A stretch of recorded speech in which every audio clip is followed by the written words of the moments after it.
60세가 넘으신 지금 혹시 혼자 있을 때의 습관이 전립선을 서서히 무너뜨리고 있다는 사실을 아십니까? 대부분의 남성들은 큰 문제가 없다고 생각하며 지나치지만 실제로는 아주 사소한 실수가 쌓여 전립선 건강을 크게 해칠 수 있습니다.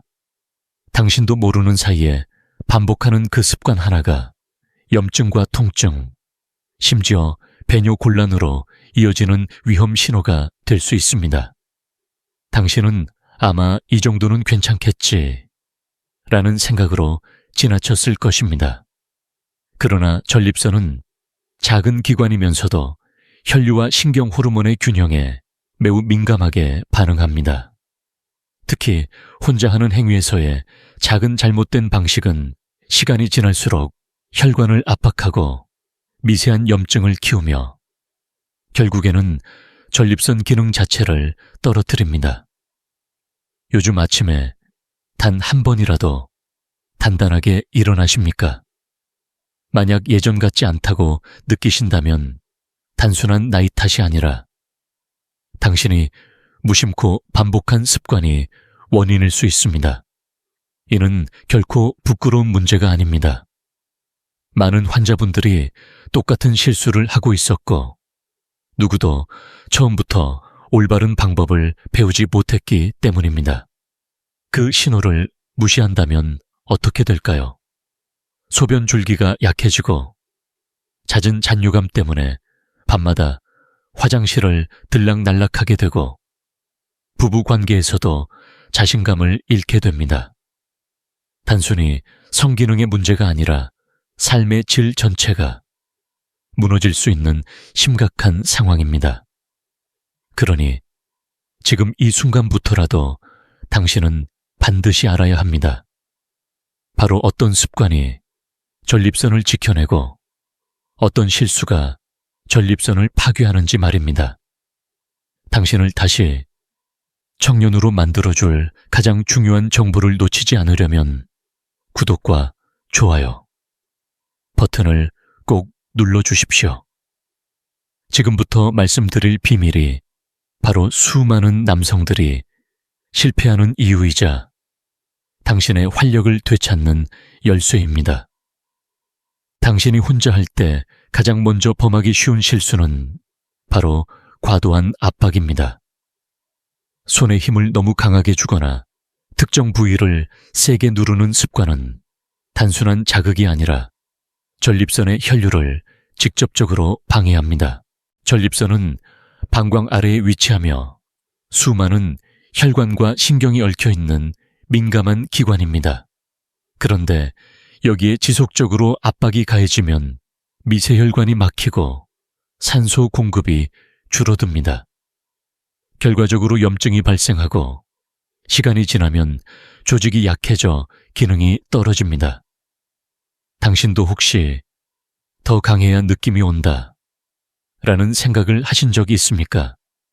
실제로 제 진료실을 찾는 환자분들 중 많은 분들이 똑같은 말씀을 하십니다. 하지만 강한 압박은 순간적인 쾌감을 줄지 몰라도 전립선 입장에서는 큰 상처와 같습니다. 한 68세 환자분은 수년간 이러한 습관을 반복한 끝에 배뇨 시 통증과 잦은 소변으로 병원을 찾았습니다. 검진 결과 전립선염이 진행되어 있었고 생활 전반에 불편을 겪고 있었습니다. 이 증상은 단순한 노화가 아니라 당신의 전립선이 보내는 경고 신호입니다. 과도한 압박으로 인해 전립선이 붓고 주변 신경이 예민해지면서 발기력에도 직접적인 영향을 미칩니다. 결국 남성으로서의 자신감을 잃고 부부 관계에도 그림자가 드리울 수 있습니다. 그렇다면 어떻게 해야 할까요? 첫 번째 원칙은 힘을 빼는 것입니다. 부드러운 자극만으로도 충분히 긴장이 해소될 수 있으며 전립선 건강에도 안전합니다. 두 번째는 자세입니다. 불필요하게 전립선 부위를 압박하는 체위를 피하고 혈류가 자유롭게 흐를 수 있는 환경을 만들어 주어야 합니다. 당신 잘못이 아닙니다. 누구도 혼자 하는 행위의 올바른 방법을 제대로 알려주지 않았기 때문입니다. 하지만 지금이라도 늦지 않았습니다. 오늘부터라도 강한 압박 대신 몸이 편안하게 느낄 수 있는 방식을 선택하십시오. 그것이 바로 전립선을 지키고 앞으로의 활력을 회복하는 첫걸음입니다. 이번에 짚어야 할 두 번째 큰 실수는 바로 지나친 빈도입니다. 당신은 혹시 자주 할수록 건강에 좋다 라는 이야기를 들어본 적 있습니까? 실제로 많은 남성들이 그렇게 믿고 있지만 이는 잘못된 상식입니다. 전립선은 분비기관이자 매우 민감한 조직이기 때문에 과도한 사용은 곧 피로와 염증으로 이어집니다. 실제로 제 진료실을 찾은 72세 환자분은 하루에도 여러 차례 혼자만의 시간을 보냈습니다. 본인은 운동하는 것처럼 도움이 될 줄 알았다 고 말씀하셨지만 결과는 정반대였습니다. 전립선이 붓고 잦은 통증이 동반되었으며 결국 배뇨곤란으로 치료를 받아야 했습니다. 전립선은 근육처럼 단련되는 기관이 아니라 회복과 휴식이 반드시 필요한 기관입니다. 요즘 혹시 당신도 이유 없이 소변 줄기가 가늘어지고 잔뇨감이 늘었다고 느끼십니까? 그렇다면 단순한 노화가 아니라 전립선이 과로로 지쳐 있다는 증거일 수 있습니다. 빈도가 많아질수록 전립선 내 혈류 순환이 원활하지 못하고 분비선의 염증이 점차 심해지면서 만성 전립선염으로 이어질 수 있습니다. 그렇다면 적정한 빈도는 어느 정도일까요? 물론 개인의 체력과 건강 상태에 따라 다르지만 일반적으로 60세 이후라면 일주일에 1, 2회 정도가 무리가 없는 범위로 알려져 있습니다. 중요한 것은 횟수를 줄이는 것이 아니라 전립선이 회복할 시간을 충분히 주는 것입니다. 많이 해야 건강하다라는 믿음은 신화일 뿐입니다. 당신의 몸은 이미 스스로 건강 신호를 보내고 있습니다. 피곤하고 잦은 소변이 생기고 아침에 힘이 줄었다면 이는 분명한 경고입니다. 지금부터라도 빈도를 조절하고 전립선이 숨 쉴 시간을 주십시오. 그것이 노후 건강을 지키는 가장 기본적인 지혜입니다. 다음으로 살펴볼 실수는 잘못된 체위와 자세입니다. 당신은 혹시 오래 앉은 상태에서 혹은 허리를 구부정하게 한 채 혼자 하신 적이 있습니까? 많은 남성들이 편하다는 이유로 이런 자세를 선택하지만 사실상 전립선에는 최악의 환경을 만들어줍니다. 전립선은 방광과 직장 사이에 위치해 있으며 골반저 근육과 밀접하게 연결되어 있습니다. 그런데 앉은 자세로 허리에 힘이 과도하게 실리면 골반저 근육이 긴장하고 그 압력이 고스란히 전립선에 전달됩니다. 한 65세 환자분은 늘 의자에 앉아 같은 자세로 행위를 하셨습니다. 처음에는 별 문제가 없었지만 몇 년이 지나자 배뇨 시 통증과 잦은 소변 때문에 병원을 찾았습니다. 검사를 해보니 전립선이 부어 있었고 주변 근육 긴장으로 혈류가 원활히 흐르지 못한 상태였습니다. 결국 생활 습관 교정과 치료를 동시에 시작해야 했습니다. 잠깐인데 괜찮겠지라고 생각하기 쉽지만 누적된 압박은 결국 전립선을 지치게 만듭니다. 전립선이 붓게 되면 소변 줄기가 약해지고 심한 경우는 방광을 완전히 비우지 못하는 상황까지 이어질 수 있습니다. 단순한 불편이 아니라 삶의 질 전체가 떨어지는 순간입니다. 그렇다면 어떻게 해야 할까요? 첫째, 앉은 자세보다 누워서 하는 것이 전립선 압박을 줄이는데 훨씬 안전합니다. 둘째, 허리를 구부정하게 세우기보다 자연스럽게 편안한 자세를 유지하는 것이 중요합니다. 마지막으로 장시간 같은 자세로 있지 말고 중간중간 체위를 바꿔주는 것도 도움이 됩니다. 이것은 당신의 잘못이 아닙니다. 누구도 자세 하나가 전립선 건강을 좌우한다는 사실을 알려주지 않았기 때문입니다. 하지만 이제는 알게 되셨습니다. 지금부터라도 작은 자세 교정만으로도 전립선은 훨씬 더 편안해지고 당신의 노후 건강은 지켜질 수 있습니다. 다섯 번째로 자주 반복되는 실수는 윤활 부족입니다. 혼자 할 때 별다른 준비 없이 바로 시작하는 경우가 많습니다. 그러나 건조한 상태에서 마찰이 발생하면 단순한 피부 자극을 넘어 요도와 전립선에 직접적인 부담을 주게 됩니다. 전립선은 요도를 감싸고 있는 구조물이기 때문에 반복적인 마찰 자극은 곧 전립선 주변 염증으로 이어질 수 있습니다. 실제 환자 사례를 말씀드리겠습니다. 67세 남성 환자분은 평소 아무런 준비 없이 행위를 반복하셨고 어느 순간부터 배뇨 후 따가움과 소변 끝이 시원치 않은 증상을 느끼기 시작했습니다. 단순한 방광 문제일 거라 생각했지만 검사 결과 만성 전립선염으로 진단되었습니다. 원인은 잦은 건조 마찰로 인한 점막 손상과 염증이었습니다. 혹시 당신도 가끔 소변 후 화끈거리거나 잔뇨감이 느껴진 적은 없습니까? 그렇다면 이는 단순한 우연이 아니라 반복된 마찰이 전립선을 자극해보낸 경고 신호일 수 있습니다. 작은 자극이 누적되면 염증이 심해지고 이후에는 전립선 비대나 발기력 저하로도 이어질 수 있습니다. 그렇다면 해결책은 무엇일까요? 첫째, 반드시 윤활을 충분히 사용해야 합니다. 단순히 편안함을 위해서가 아니라 전립선을 지키기 위한 기본 원칙입니다.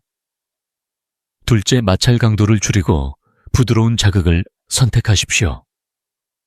마지막으로 행위를 마친 뒤에는 가볍게 세척해 청결을 유지하는 것이 염증 예방에 도움이 됩니다. 당신 잘못이 아닙니다.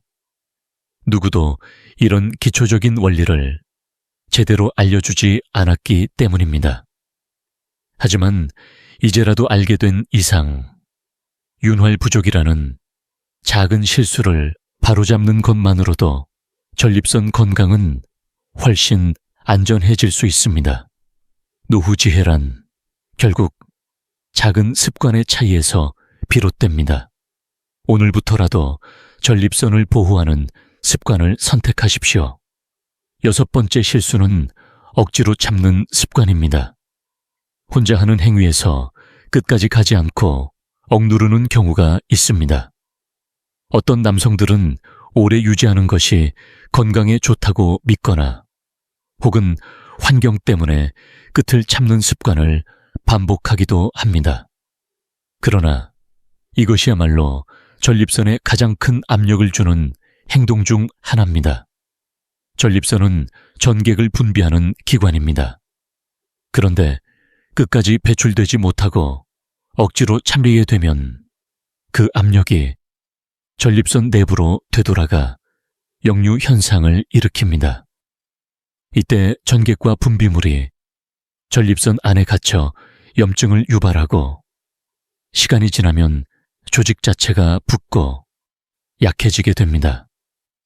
단순히 한두 번은 큰 문제가 되지 않지만 습관적으로 반복하면 만성 전립선염으로 진행될 수 있습니다. 한 64세 환자분은 늘 억누르는 습관이 있었습니다. 처음에는 특별한 이상이 없었지만 시간이 지나면서 점점 배뇨 시 통증과 회음부, 불편감을 호소하기 시작했습니다. 결국 검진에서 전립선 염증과 혈류 장애가 확인되었고 약물 치료와 함께 생활 습관 교정이 필요했습니다. 혹시 당신도 끝을 내지 않고 억누른 적이 있습니까? 그렇다면 전립선이 이미 압박을 받고 있을 가능성이 큽니다. 참는 것이 건강에 좋다는 속설은 근거가 없습니다. 오히려 정체된 분비물이 전립선을 자극해 만성 염증을 키우고 발기력에도 나쁜 영향을 미칩니다. 해결책은 단순합니다. 억누르지 말고 자연스럽게 배출하도록 하십시오. 전립선은 본래 분비와 배출을 통해 건강을 유지하는 기관입니다. 당신 잘못이 아닙니다. 많은 남성들이 오해 속에서 같은 실수를 반복해왔습니다. 그러나 이제는 알게 되셨습니다. 오늘부터라도 참는 습관을 내려놓는 것만으로 전립선은 훨씬 편안해질 것입니다. 7번째 실수는 급하게 끝내는 습관입니다. 많은 남성들이 짧은 시간 안에 서둘러 끝내려는 경향을 보입니다. 혹은 들키지 않으려는 불안감 때문에 자극을 과도하게 주어 빠르게 마무리하려고 합니다. 하지만 전립선과 신경계에는 이처럼 갑작스럽고 강한 자극이 큰 충격으로 작용합니다. 전립선은 혈류와 신경이 정교하게 얽혀있는 기관입니다. 서두른 행위는 혈관 수축과 신경 과흥분을 일으켜 전립선 내부에 불필요한 긴장을 남깁니다. 이 과정이 반복되면 전립선은 점점 민감해지고 결국 만성 통증이나 발기력 저하로 이어질 수 있습니다. 실제로 70세 환자 한 분은 늘 3분 안에 급히 끝내곤 했는데요 년이 지나면서 소변 후 통증과 회음부, 뻐근함을 호소하게 되었습니다. 검사 결과 전립선에 염증과 혈류장애가 확인되었습니다. 혹시 당신도 짧은 시간에 억지로 마무리한 경험이 있습니까? 그렇다면 전립선이 이미 경고 신호를 보내고 있을지도 모릅니다. 빠른 행위가 결코 건강을 지켜주지 않습니다. 오히려 신경과 혈관의 균형을 깨뜨려 노후 건강을 위협합니다. 그렇다면 해결책은 무엇일까요? 첫째 시간에 쫓기지 말고 여유 있게 접근하는 습관을 가지십시오. 둘째, 자극 강도를 낮추고 천천히 호흡을 맞추는 것이 전립선 보호에 도움이 됩니다. 마지막으로 행위 전후로 몸을 편안히 이완시키는 것도 중요합니다. 이것은 당신 잘못이 아닙니다. 많은 남성들이 빨리 끝내야 한다는 압박 속에 살아왔기 때문입니다. 그러나 지금부터라도 습관을 바꿀 수 있습니다.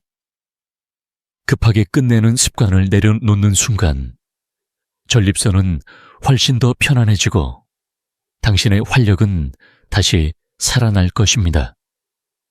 8번째 실수는 야간 과사용입니다.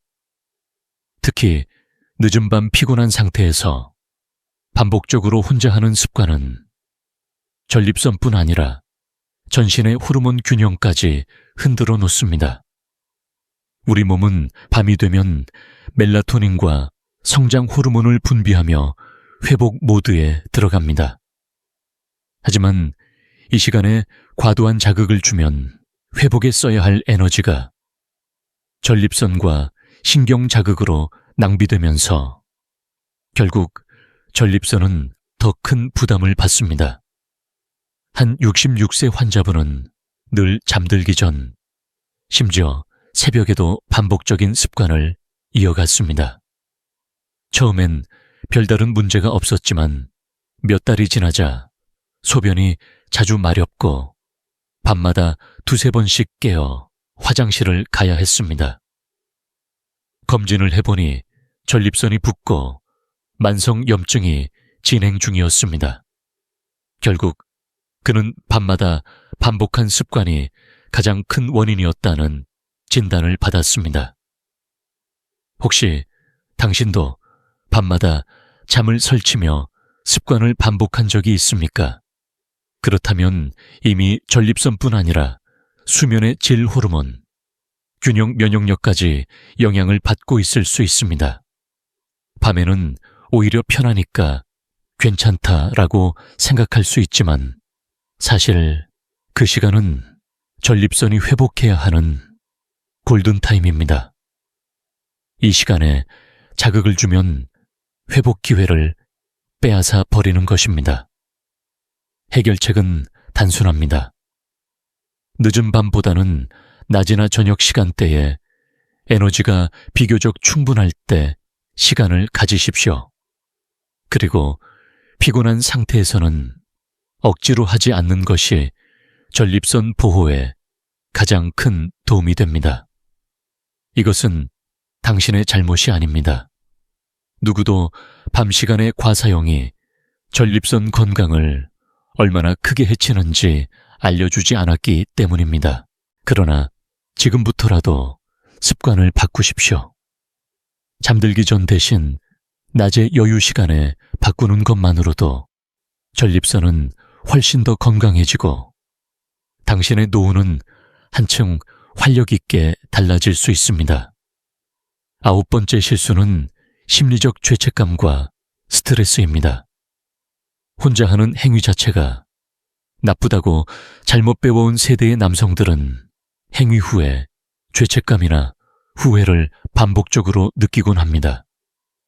그런데 이런 부정적인 감정은 단순히 마음속에서 끝나는 것이 아니라 실제로 전립선 건강에 악영향을 미칩니다.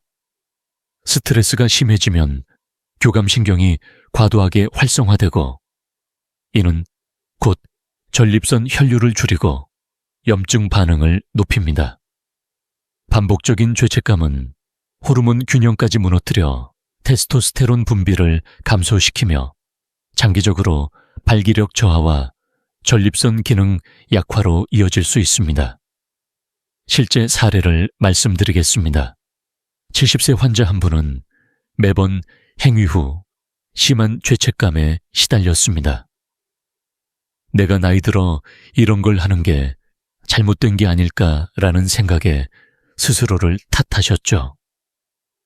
하지만 몇 년이 지나자 전립선 통증과 소변 이상 증상으로 병원을 찾게 되었고 결국 만성 전립선염 진단을 받았습니다.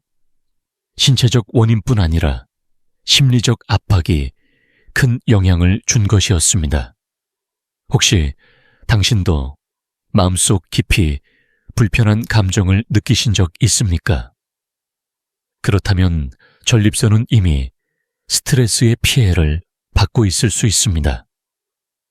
중요한 사실은 혼자 하는 행위 자체가 잘못이 아니라는 것입니다.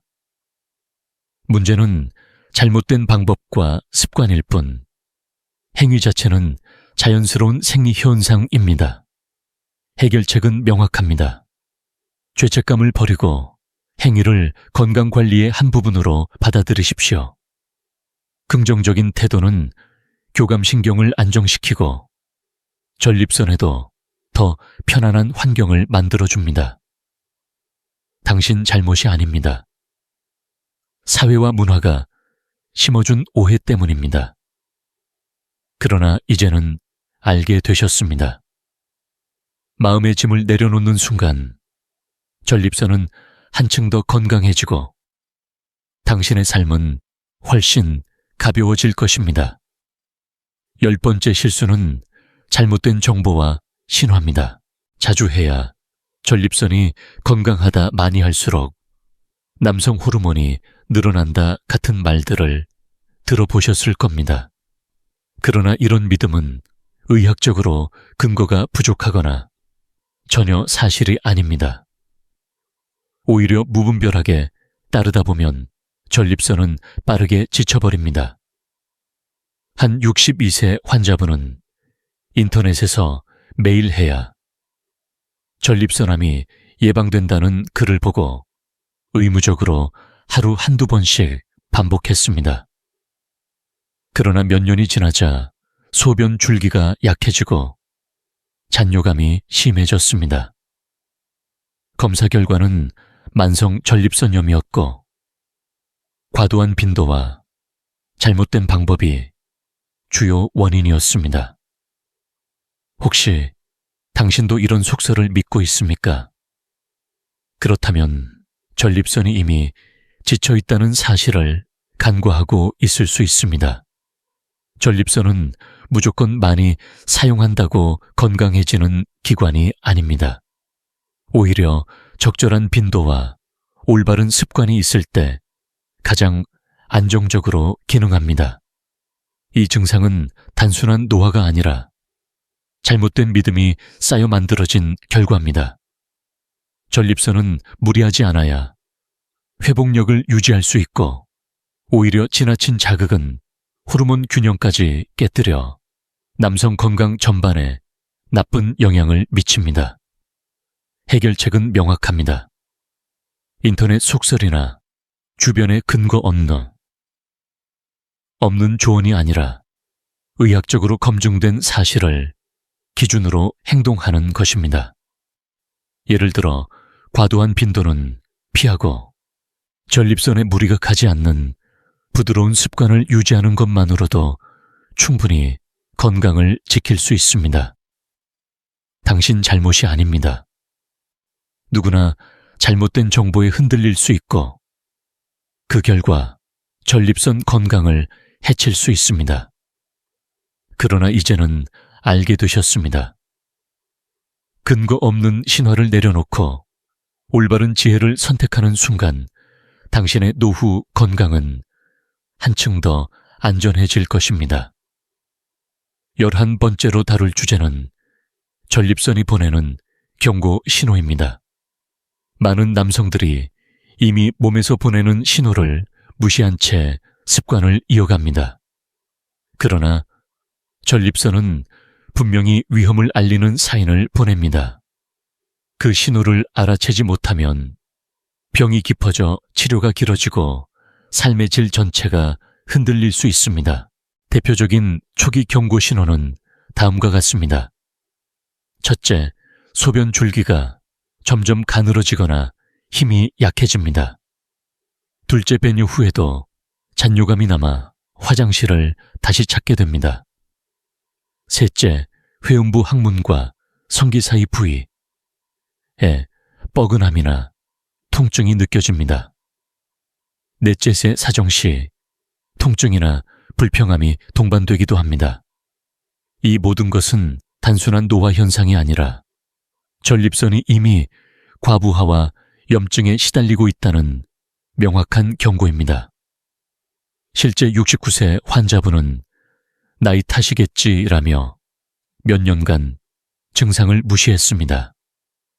하지만 증상이 악화되어 결국 소변을 거의 보지 못하는 상황까지 갔고 병원에 내원했을 때는 이미 전립선 비대와 만성 염증이 진행된 상태였습니다.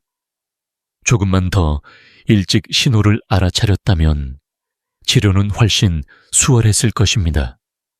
혹시 당신도 비슷한 증상을 경험하고 계십니까? 잔뇨감, 소변 줄기 약화, 회음부 불평함. 이 중 하나라도 해당된다면 결코 가볍게 넘기지 마십시오. 이것은 당신의 전립선이 보내는 가장 솔직한 목소리입니다. 해결책은 단순합니다. 증상을 무시하지 말고 바로 생활 습관을 점검하고 필요하다면 검진을 받으십시오. 조기 발견과 교정만으로도 전립선은 충분히 회복할 수 있습니다. 당신 잘못이 아닙니다. 대부분의 남성들이 이런 신호를 단순한 노화로 오해합니다. 하지만 이제는 알게 되셨습니다. 경고 신호를 무시하지 않는 순간 전립선 건강은 새로운 기회를 얻게 됩니다. 12번째로 짚어야 할 부분은 안전한 빈도와 방법입니다. 지금까지 전립선을 무너뜨리는 여러 가지 실수들을 살펴보았다면 이제는 어떻게 하면 안전하게 지킬 수 있는지를 아는 것이 중요합니다. 단순히 하지 말라는 금지가 아니라 올바른 지침을 배우고 실천해야만 전립선 건강이 유지됩니다. 먼저 빈도입니다. 일반적으로 60세 이후라면 일주일에 1, 2회 정도가 무리가 없는 범위로 알려져 있습니다. 물론 개인의 건강 상태와 체력에 따라 조금씩 달라질 수 있습니다. 중요한 것은 횟수를 억지로 늘리거나 줄이는 것이 아니라 전립선이 회복할 시간을 충분히 주는 것입니다. 피곤하거나 몸 상태가 좋지 않은 날은 억지로 하지 않는 것이 원칙입니다. 다음은 방법입니다. 첫째, 부드러운 자극을 원칙으로 하십시오. 강한 압박은 전립선에 해롭다는 사실을 앞서 설명드렸습니다. 둘째, 윤활을 반드시 사용해 마찰을 줄여야 합니다. 셋째, 끝까지 억누르지 말고 자연스럽게 배출하는 습관을 들이십시오. 이 세 가지만 지켜도 전립선은 훨씬 더 건강해질 수 있습니다. 실제 환자 사례에서도 확인됩니다. 71세 환자분은 빈도를 줄이고 윤활제를 사용하며 억누르는 습관을 버린 뒤 몇 달 만에 잤던 잔뇨감이 크게 줄었습니다. 단순한 약물 치료가 아니라 습관 교정이 전립선 회복의 핵심 열쇠가 된 것입니다. 혹시 당신은 지금까지 어떤 방식으로 하고 계셨습니까? 그 방법이 전립선을 보호하는 쪽인지 아니면 서서히 해치고 있는 쪽인지 돌아볼 필요가 있습니다. 당신 잘못이 아닙니다. 아무도 올바른 빈도와 방법을 알려주지 않았기 때문입니다. 하지만 이제는 알게 되셨습니다. 안전한 원칙을 실천하는 순간 당신의 전립선은 다시 활력을 찾고 노후 건강은 훨씬 더 밝아질 것입니다. 13번째 주제는 생활 습관의 교정입니다. 혼자 하는 행위에서의 실수만 바로잡아도 전립선 건강은 크게 개선되지만 일상 속 생활 습관까지 함께 교정한다면 그 효과는 훨씬 더 커집니다. 전립선은 단독으로 존재하는 기관이 아니라 당신의 수면 운동, 식습관과 긴밀히 연결되어 있기 때문입니다. 먼저 수면입니다. 밤에 깊이 자는 동안 우리 몸은 호르몬을 분비하고 염증을 회복합니다. 하지만 늦게 자거나 야간에 자극을 반복하면 회복 시간이 줄어듭니다. 하루 7시간 이상 규칙적인 수면은 전립선 회복의 기본입니다. 둘째, 운동입니다. 가벼운 유산소 운동과 골반저 근육을 강화하는 운동은 전립선 혈류를 개선합니다. 실제로 매일 30분 걷기만 실천해도 배뇨 증상이 눈에 띄게 줄어드는 환자들이 많습니다. 반대로 장시간 자리에 앉아 움직이지 않으면 골반 혈류가 정체되어 전립선에 부담을 줍니다. 셋째, 식단입니다. 붉은 고기와 기름진 음식을 줄이고 채소와 과일, 오메가3가 풍부한 생선을 섭취하는 것이 좋습니다. 특히 토마토에 들어있는 라이코펜은 전립선 건강을 지키는 대표적인 영양소로 알려져 있습니다. 한 68세 환자분은 습관을 교정하기 전에는 잦은 소변과 회음부 통증으로 고생했지만 규칙적인 수면과 식단 개선 걷기, 운동을 꾸준히 하면서 증상이 크게 호전되었습니다. 약물만으로는 얻기 힘든 결과였습니다. 혹시 당신은 지금 어떤 생활 패턴을 유지하고 계십니까? 늦게 자고, 운동이 부족하고, 식습관이 기름지지는 않습니까? 작은 변화를 실천하는 것만으로도 전립선은 새로운 회복의 기회를 얻게 됩니다. 당신 잘못이 아닙니다. 누구도 생활 습관이 전립선 건강에 얼마나 큰 영향을 주는지 구체적으로 알려주지 않았기 때문입니다. 그러나 이제는 알게 되셨습니다. 지금부터라도 수면 운동 식단을 교정한다면 전립선은 훨씬 더 강하고 건강하게 살아날 수 있습니다. 14번째 주제는 실제 환자들의 회복 사례입니다. 지금까지 말씀드린 여러 실수와 교정 원칙이 단순한 이론이 아니라 실제 환자들의 삶을 어떻게 바꿨는지를 보여드리겠습니다. 먼저 72세 남성 환자분은 수년간 강한 압박과 빈번한 습관을 반복했습니다. 배뇨 시 통증과 잔뇨감이 심해져 병원을 찾았을 때 이미 만성 전립선염 진단을 받았습니다. 저는 그에게 빈도 조절, 윤활 사용 억누르는 습관 교정을 권했습니다. 몇 달 후 그는 밤에 2-3번씩 깨던 것이 한 번으로 줄었고 소변 줄기가 훨씬 시원해졌다고 말했습니다. 또 다른 65세 환자분은 항상 앉은 자세로만 행위를 이어왔습니다. 이로 인해 전립선 압박이 심해져 소변을 자주 보는 증상이 생겼습니다.